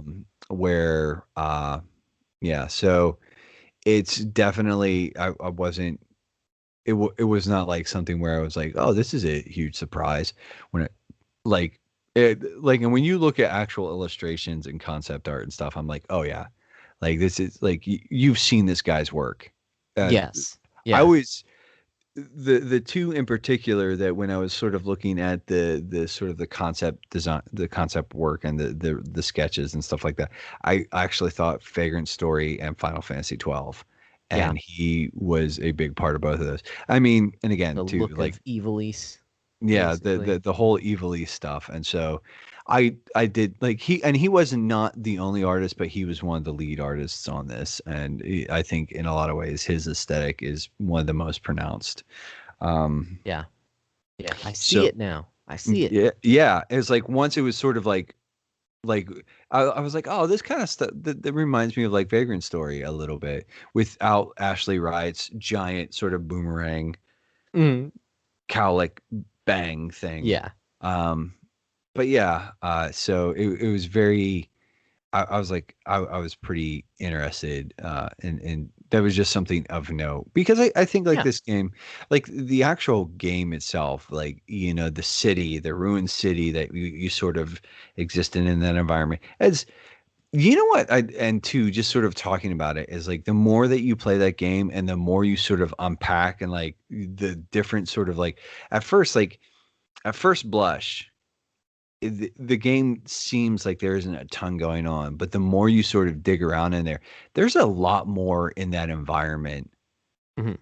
than I think. Like there was stuff in there where I was like, um, there are things that it's like, oh, you can jump down there and you can fight things down there Hmm. and you can climb up here and there are things up there to be found. And it's like you can go over here. And it's like there's all sorts of like uh like there's a lot more packed in than I actually like at first blush, sort of. Yeah. which Nice. is it's kind of like a bit of a metaphor for the game in and of itself because Uh, at first pass you're like, oh, this doesn't seem like a whole lot, and the more you sort of dig in, it's like, oh, there is definitely more here. So yeah, yeah. Yeah. So going back to the creator Yoko Taro himself, he's made a few different games. I mean, he's had his hands in other games, but he's most well known as like the creative director for the Drakengard yeah, series. yeah, Um, Drakengard and the original Nier right. So Nier is actually a spin-off of the of Drakengard series. Drakengard And I stuff. say that he actually did not do Drakengard 2. So 1 and 3 basically. But he created the world and so Hmm. did these two spin-offs, Nier and Nier Automata, which now, like Nier Automata is like the biggest out of all the games that he's ever done. It's sold Well, surprisingly and well. I think that what's interesting too is like if I remember correctly, Nier is sort of it's basically it's a like almost like a very it's like an outworking of a hidden ending from one of the other games. Yeah, I know that's their connection point is from the first Drakengard. And actually, okay, so we're talking about baggage. The only game that I've ever played, I own Nier, I've never touched it. Mm. Because I heard that the ending of that is really weird. Uh yeah, anyways, won't get into that because I don't know. I've never actually played it. But Drakengard, I did play that one as a teenager, probably like late high school, and I enjoyed it.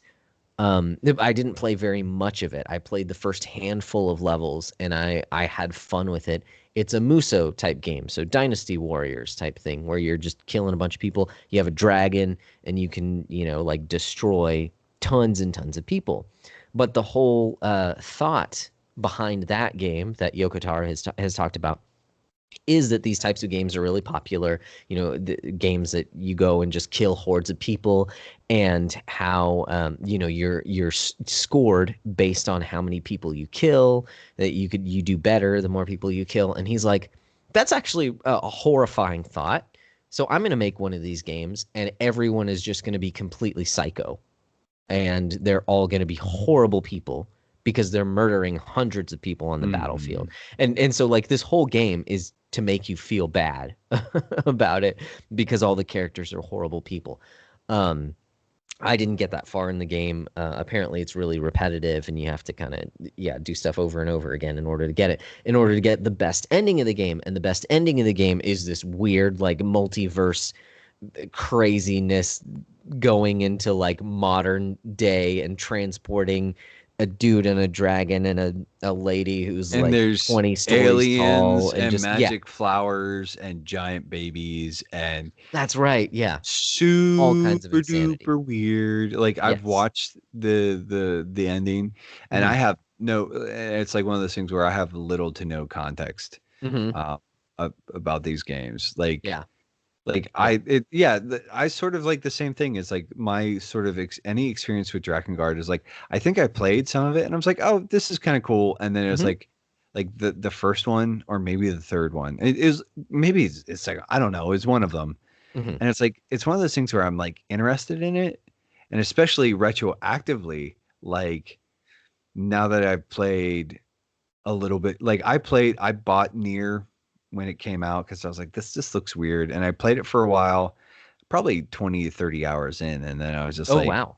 I got a substantial way through it, and I was just like, meh, like Yeah. it It's wasn't, enough. yeah, it was pretty much, and so when I saw Nier Automata, like just even sort of like touching briefly on sort of like personal history baggage context, like when I Hmm. saw Nier Automata, my initial like sort of look at it was like, well, Nier was okay, and this looks okay. Yeah. But then when I'm hearing people like rant and rave about it, I'm going like, Hmm. okay, this is weird. This Yeah. is Yeah, yeah. totally. Yeah, it's because it reviewed so well, and like anytime anyone brings it up, basically, it's almost universally positive. It's Um, like this is the greatest game ever. Right. Yeah. No, there are people who have said that, and I understand why now that I've played it.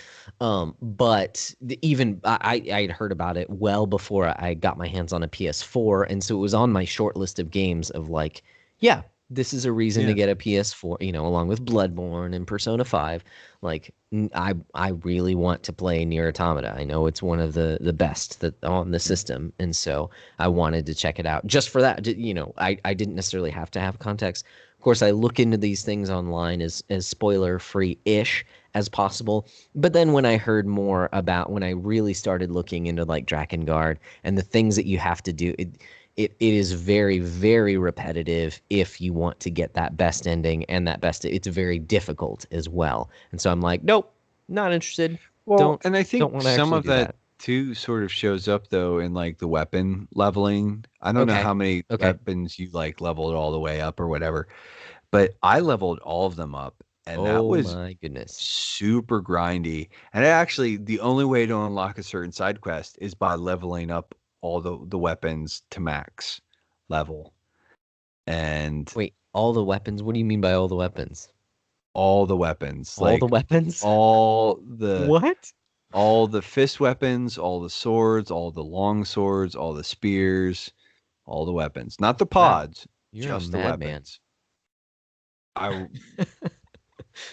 Dude, like, listen, my neurosis is like should be no surprise to anybody who's listening to like sometimes like when I dig in and I go down the rabbit hole, baby, it's a weird place. I'm like I have to do this thing. And like there's a part of me it's like no you don't, Nate. It's like no, yes I do. But I have to. But I have to. It sucks and I Um hate it, but I have to. it sucks and I hate it and this is awful. And actually It grinding for all the materials wasn't terrible. wasn't that bad. Yeah. But I It, mean there's probably what, like 24 weapons? Am I off Uh, base there? yeah, Is that I mean it it's felt like it's probably a at least decent a amount. dozen and a half, but yeah, it's Okay. probably I'd probably say it's somewhere like that 18 to 25-ish range. Yeah. Yeah. So Okay. I'm not misremembering because I don't think I got them all. There were some that I just straight up wasn't even interested in. But I like yeah, well, got a and handful. there's a lot of stuff where I was like I didn't give two rips about it. Yeah. But then it Just was like spend the I was money like to to get this, yeah. I was like there's other stuff where it's like I use this all the time. And then I was like, well, if you want to unlock this particular side quest, it's like you have to yeah. you have to get them all. Guess Gotta I'm get doing it then. gotta catch them all. Yeah. Oh, I think Gotta I've heard max that them all. before. Okay, Gotta that max makes them all. sense. Gotta max them all. Gotta max them all. I think there's a rap about that somewhere. But anyway, Is okay. it So the about being only the other best? thing Very best. that no one ever was. The other thing I wanted to talk about with Yogotaro, and because I think this actually helps to explain a lot of, well, a lot of the game in general, is that he has said the way that he designs games is he starts with the ending. Okay, so you have this ending idea that you go for, and then he works back from that to different emotional experiences that he wants the player to feel and different themes that he's going to be working with and drops them in throughout the story. So because of that, that tells me that there are certain things, whether you mentioned earlier, the story is kind of it plays second fiddle to the themes. I think certainly it does because clearly he builds the game around an ending. So the story isn't so much important, like the arcs of the story are not so much important, so long as it gets you to these Yeah. moments. He Yeah. he creates these moments, and so like sure, it might be slightly nonsensical at times, but that's not really the point. The point are these set pieces. The point are how does this make you feel? The point is The big moment and what it provokes in you. right, and all the little feelings that you've had leading up to that builds the tension for this theme, if that makes sense. So Yeah. he's not really a details person, although he uses lots of foreshadowing. And I think he even talks about it as like an emotional foreshadowing. So it's not even, like a one-to-one type deal, but it's like you feel this sense of whatever the theme is throughout the game, and so it's just expounded upon where he wants to take you. And I think that explains a lot about the way that this game at times feels very deep once you understand it, and then at other times it feels real shallow. Yeah. Yeah. Like we talked about, like the perviness is like, why is this in a game that is trying to really hint at these real deep, you mentioned, I don't want to go into spoilers, but you mentioned that this game is it uses a lot of existentialist humanistic philosophy. Okay, I'll say that. How can a game that tries to tackle a theme like that also like parade scantily clad women, half the time has these women Because soldiers in none of heels? it, I Like, mean, it's honest because in a way it's saying none of it really matters. mm, I mean, nothing really matters. the crux of existentialism really sort of boils back to like it's sort of like existence is self-defined.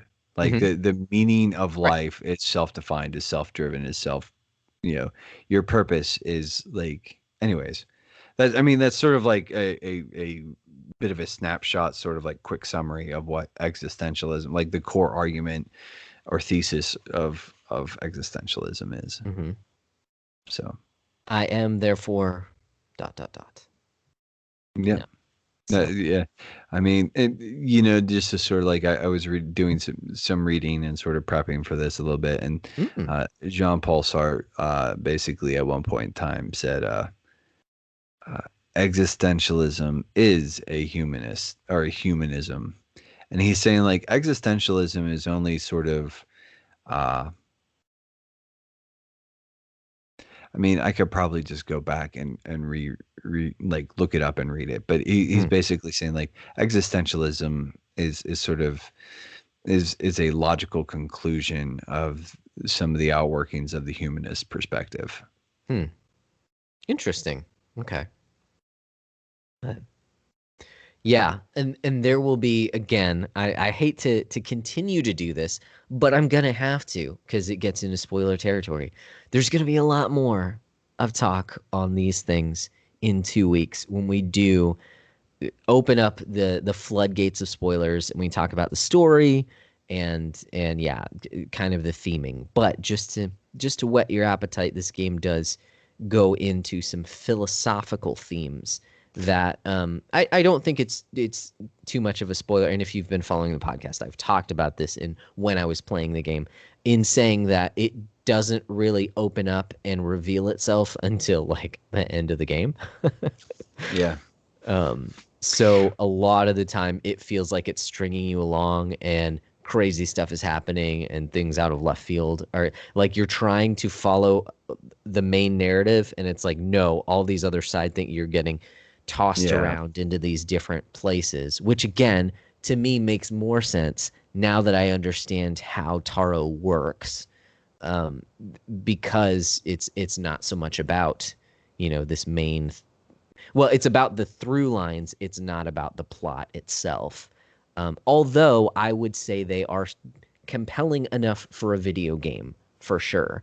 And the way that he contrasts the different plots, I say he obviously is a team behind him, but if he's the one mainly writing it, the way that he contrasts the different plots against each other and also with the different endings.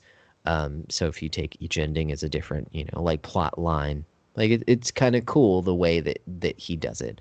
Um, and so I understand, I guess, kind of like wrapping this up, if you don't mind going there now. Um, I would understand why people would call this a masterpiece of a video game. Um, I think if you take it there, you have to understand that it's a flawed masterpiece. It's Yeah. not it's Yeah. not like perfect all the way through, but I would agree that it does do something very special. It does something that I have not seen in other video games, and Hmm. so I understand where people are coming from, and why they would say that. I know this is a weird comparison, but it almost feels to me a lot like What Remains of Edith Finch, in that the way that the story is told and how it makes you a part of it. at times is more impactful than like the sum of its parts or the Some of those overall is individual parts ring a lot, like do a lot more of the heavy lifting than the overall story.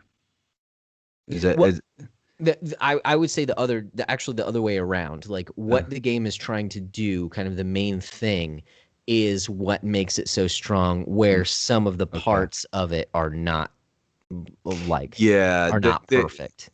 yeah, I think I would agree with sort of the statement that yeah, this is if we sort of want to categorize it as a flawed masterpiece, Hmm. I'm like yeah, absolutely, because there are some areas where it's frankly I'm like this is pretty weak. Yeah, This is pretty troubled. This is yeah. kind of just like, but I it's I would say that I could certainly see it in a top 25 in yeah. our list. I would even say maybe like depending on what else is up there in a list, not our list, but in a list, like top 10, Okay. like Okay. you know, I think personally, I could recommend it in a top in my own like top 10 pantheon because again, we'll talk about why in 2 weeks. Um, yeah. So I put this game pretty high personally. It's just that, yeah, you might not enjoy the entire experience. So, like, it's very different than something like Silent Hill 2, where I did not yeah. enjoy that game at all, but I really liked what it was trying to do. Um, Well, I think like yeah, Silent Hill 2 is sort of a great sort of like contrast, like contrast to this. mhm, Whereas like I actually hated playing that game. But mhm. like I walked away sort of like almost like with a begrudging sort of admiration. And Yes, with this game, yes, I that's actually a really great way to enjoyed put it. the gameplay and a lot of the story and stuff. But Mhm.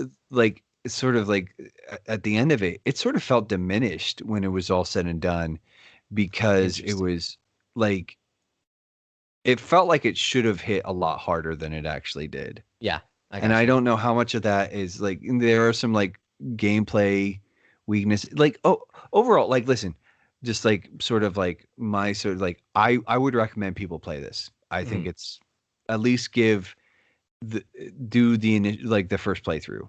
And if you're not super into it, then at that point in time you've done your due diligence, walk away. But I I think it's pretty great, but Yeah, it's very hard for me. I don't I think like it's that caveat that it is a flawed masterpiece. yeah. Yeah, it's hard for me to recommend that anyone just play through the first ending because it's such a different game after that, and it's such a different game when you finally get to the end. In Well, in the if you way get that to it the first ending and you don't want to keep and you going, don't like it, yeah, yeah, I guess that's so. I mean at that like I mean at that point in time like that there's your answer. But Yeah, like for me it was like I was kind of like oh this is like fine, it's okay. right. And then the Hmm. first ending I sort of and I was like this is pretty enjoyable. It's not like really great or anything, but it's like it's okay. Hmm. And I got through and it was like that second run through and playing as yeah, playing as that second playthrough was I was like, "Oh. Oh, like okay, like yes." Like it there was like a super hard vibe at that point in time where I was like, "Yeah, I'm into this." Yeah, And yeah, yeah, yeah, man.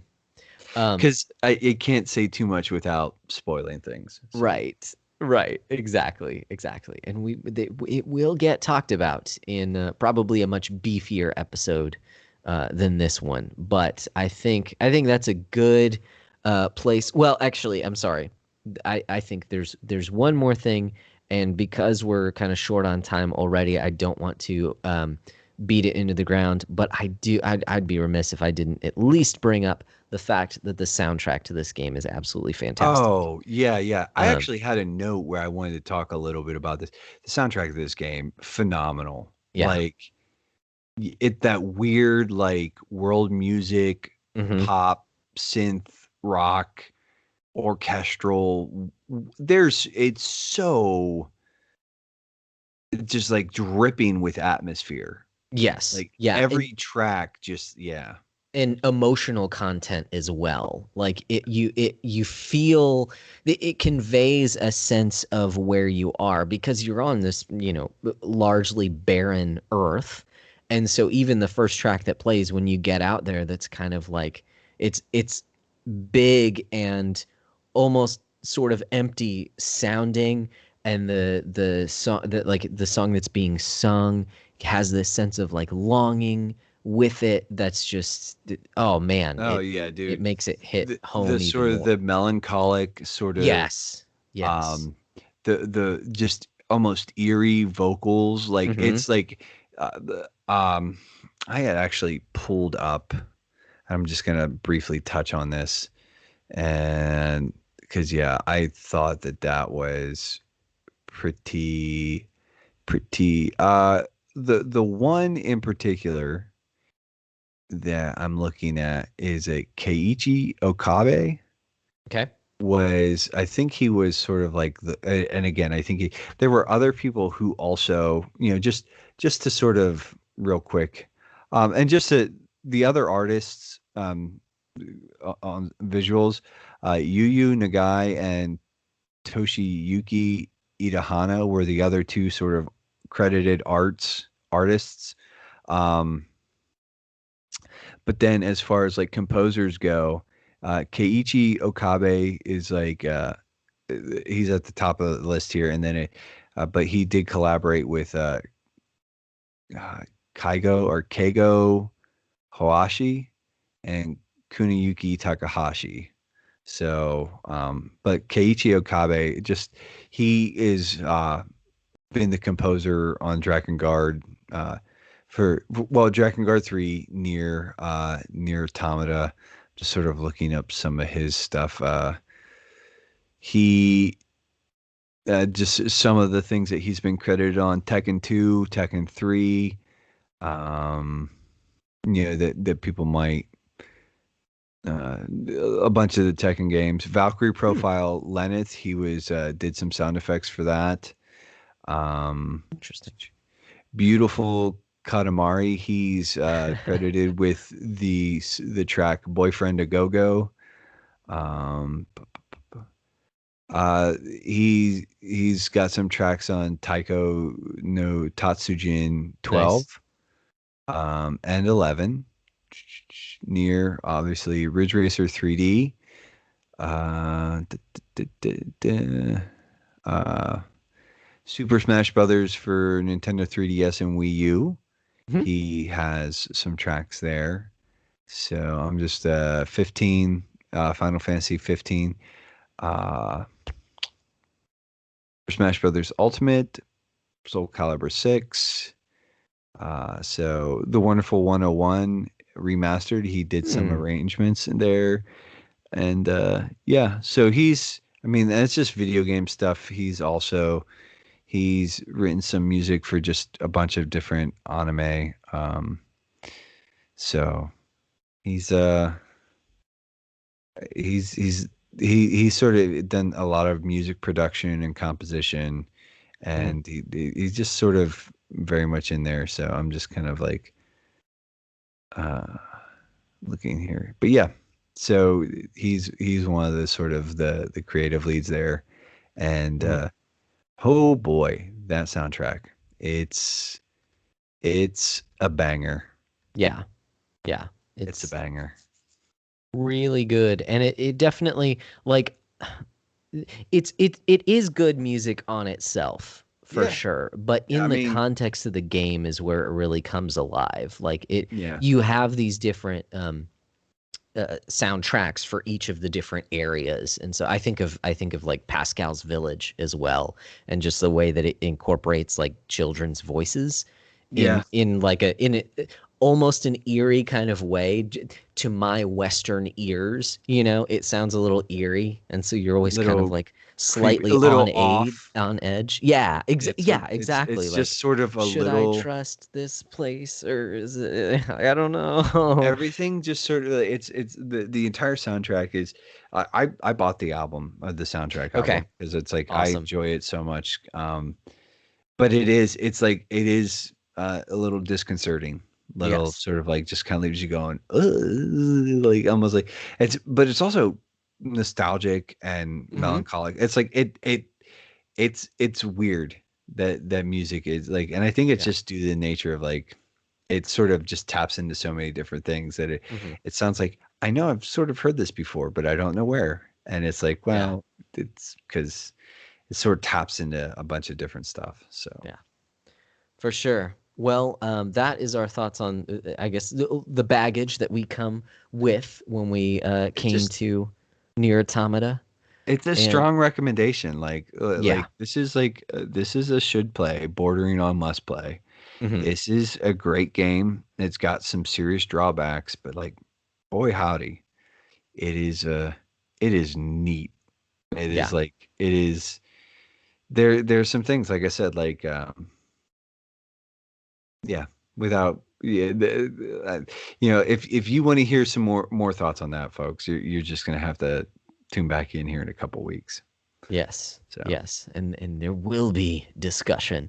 But in the meantime, if you have thoughts on the game, there's tons of ways that you can contact us, and we can talk about that as well, even as we continue to discuss the game. On Twitter, our handle is at @bbdowncast. You can email us at thebacklog@gmail.com. We've got the Facebook group, the hashtag Backlog Book Club on Facebook. We've got a Discord server. We'd love for you to join us mm, there. And then if you want to reach out personally on, PSN, GG, Twitter, Facebook, whatever, I generally go by Broccolope, which is spelled BROCCOLOPE, and Nate goes by. Nate_McKeever. Yeah, you do. I do. We we're also a member of the Playwell Network, so you should check out our friends and their podcasts as well. Some really Yeah. good stuff going on there. And if you like what we do, we'd encourage you to rate and review the podcast wherever you are listening to this. Hopefully, you're subscribed and share it with your friends. We would love to have more people to interact with and Hmm. listen to Well, us and wax sharing poetic, is caring. If you sharing. care about your friends, you'll tell them about us. I If you think care I've heard that before. That's real snappy. if you care about us and you want us to succeed, Hmm. you will share this podcast with your friends. Yeah. It's a win-win. There, Yeah. yeah. Yeah. I Win, think win. They will Michael feel Scott, they will feel loved. We will feel loved. hmm It'll be great. and we'll Just continue on. So it's a win-win-win. There's three wins in there. It's mm, great. It's great for everyone. We do also have a Patreon. If you're interested in supporting us financially, just think of it like a tip jar if you want to. Patreon.com/the backlog breakdown. Real simple. And you do get uncut versions of all of the episodes that we do, as well as our bro hang, which is where we just chill and talk about whatever. A lot of the times it's also video games. Sometimes it's mhm, bands and songs that we mix up in our heads and whatever, whatever we feel like mhm. talking about. So Yeah. It's yeah. It's neat. It's a good time. it's the thing, the I Patreon. and like listen, folks, it's not just like I'm not just saying that because I make it. I also I listen to our stuff too, and I sort of sit back and I laugh. Mostly because it's Chuckle, like yeah, I mostly chuckle to laugh at yourself. my own sort of insanity and the way that that sort of comes out, but so I think that we should probably sort of wrap this up and call it a night. We have done all the things that we came here to do for Mm-hmm. tonight, and Mm-hmm. we will, as we have mentioned several times, we'll be back in 2 weeks. Ew. But until then, until next time, Josh, we've done what we should and what we came to do. What should our beloved listeners do? You guys keep beating down those backlogs, and we'll keep breaking down the benefits. Indeed, yes. And the final word. And I don't typically do this during the final word, ladies and gentlemen, but I would like to throw out a bit of a disclaimer. This is the final word for none for several reasons. One, it entertains me. Two, I thought it especially prescient because as we were talking about sort of near automata, and I felt myself sort of being dragged back in, and then I referenced Magic the Gathering Arena earlier, and I talked about how that sort of has its hooks in me. So I thought, what else should I quote other than Dumb and Dumber, that cinematic gem? And this is a line that I think speaks very deeply and profoundly onto to where I am psychologically. And the final word goes to Dumb and Dumber from Harry. You know, Lloyd, just when I think you possibly couldn't possibly be any dumber, you go and do something like this and totally redeem yourself. It sucks and I hate It sucks and I hate it. it. All right. Nice. Um, Dang it, I had a thought. Okay. It's not even a big deal. I just remembered, and so I'm happy that I remembered. Something else we might want to throw on the pile that Hmm. I was just kind of looking into, and then I was like, oh, but that kind of relates to video games too. Um, is if we want to do like a more serious episode, maybe we could do an episode on addiction and like what the like signs of that are and what you can do to help out. Yeah. Obviously like there's Christ-centered answers there that we can go Yeah. into, but like just like addiction in general, and then like how do we see this being played out in video games? No, I Because think that's good.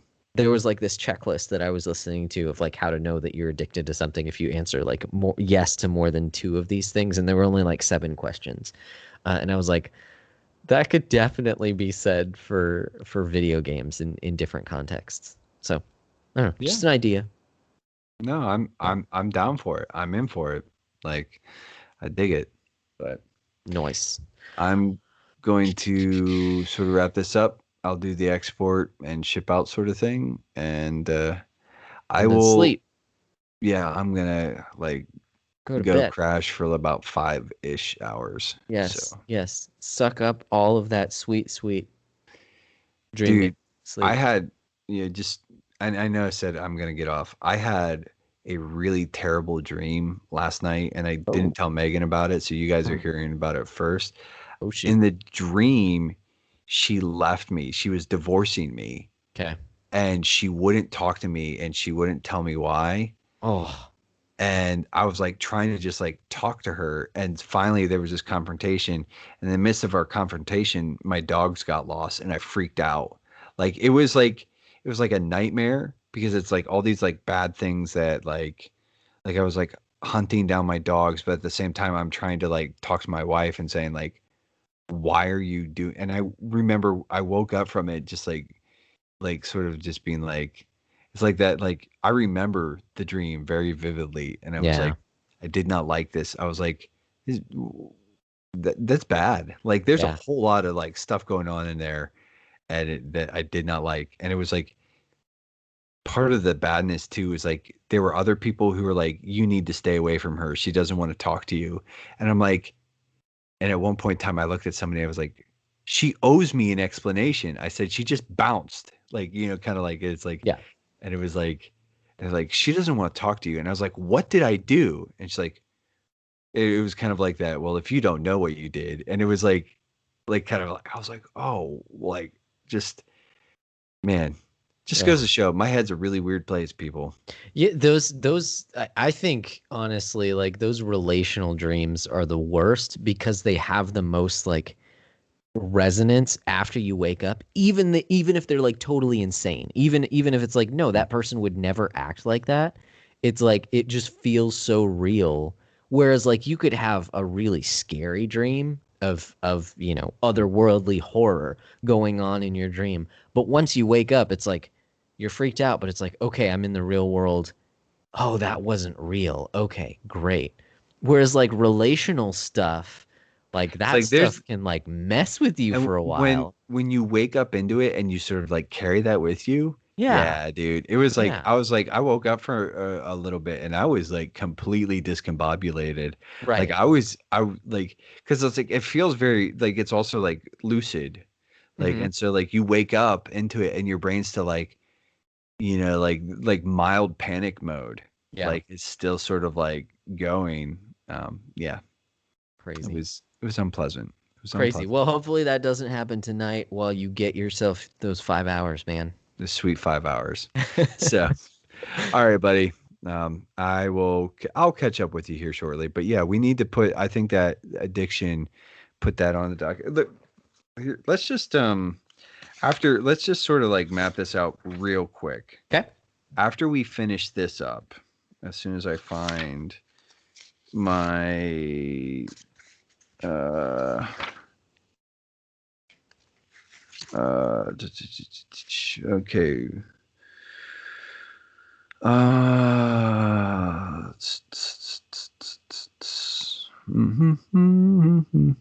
I'm just looking here Yep. at different. Um,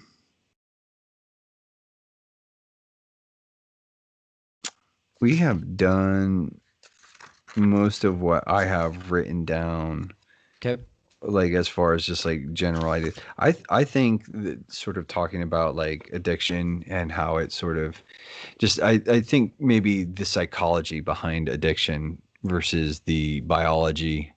I mean, emphasis on the cycle. I mean, there Yeah. are biological sort of outworkings too, not necessarily with video game stuff, but Right. of course, then too, you're probably like talking about like what your dopamine receptors getting like sort of like short circuited. Right. So, Right. hmm, it'll be interesting. Yeah. Yeah. Yeah. So, Yeah. Yeah, it was that type of video that I was watching. Like it's like loosely related to productivity because mhm, it's like, well, these things can sap your motivation and your energy. And so yeah, like just like you're talking about, overstimulation with dopamine, and then it went into addiction, and then yeah, going into that questionnaire, I was yeah, just like, oh man, yeah, that's crazy. So yeah, all of the yeah. above. um Yeah. And well, and video games are sort of built on that sort of that constant sort of victory loop where mhm. it's like there's that constant sort of like you sort of it's like where you're hitting like in a slot machine where you pull the lever, pull the lever, pull the lever. And it's like when you get that like that little bit of a jackpot and sort of video games just and social media does the same thing too, where it's like that sort of loop where it's like and there's just enough and every once in a while you get the little notification, you get the sweet piece of loot, you get the whatever and those are the games that people just sort of like anyways yeah I dig it I dig that like Magic the Gathering is probably doing that to me. That's I think it's pretty fair to call it an abusive relationship, but that's just me. Oh, But fun. also on that part on the Brohang, and I have Hmm. no idea what happened there and I can't remember, but I am very tired. I might have said some bad words, and I have no idea if the mic was because when I finally got the computer to like kick back up, Oh, gotcha. Okay. Audacity Yeah. was, and so if I said It's still something recording. really Gotcha. foul, Gotcha. Yeah. just yeah, I'll I I'll mean, like I chop it love the out. brochachos, but I don't No need for, yeah. Cool. like, yeah. So, That all right, buddy, easy. Easy. yeah, fix that in post. Yes. All right, man. I'll catch up with you. Sweet. Later. Have a good night, bud. See ya.